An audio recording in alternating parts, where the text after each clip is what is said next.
UNESCO અને ઇમોમોસનું સંયુક્ત પ્રતિનિધિત્વ મંડળ 3 દિવસ અમદાવાદની મુલાકાતે છે।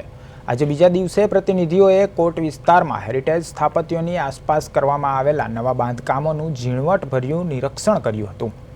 ખાસ કરીને હેરિટેજ સ્થળોની આસપાસ થતા બાંધકામોની સ્થાપત્યની ભવ્યતા પર શું અસર થાય છે તે અંગે હેરિટેજ ઇમ્પેક્ટ અસાઇનમેન્ટ કરવામાં આવ્યું હતું।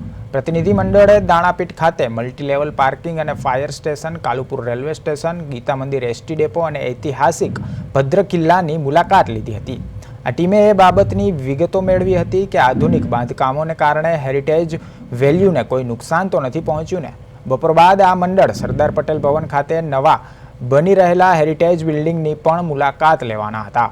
આ મુલાકાત બાદ ટીમ પોતાનો રિપોર્ટ તૈયાર કરશે અને મ્યુનિસિપલ કોર્પોરેશનના અધિકારીઓ સાથે મહત્વની ચર્ચા વિચારણા કરશે।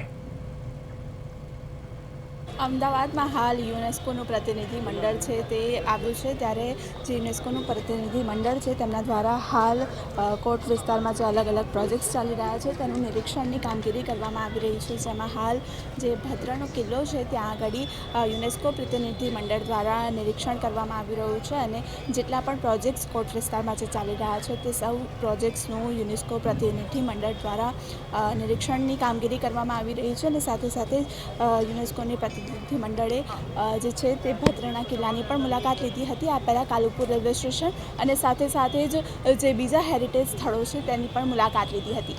કેમેરામેન પ્રવીણ દવે સાથે મૈત્રી વ્યાસ, પ્રદેશ 24 ગુજરાતી, અમદાવાદ।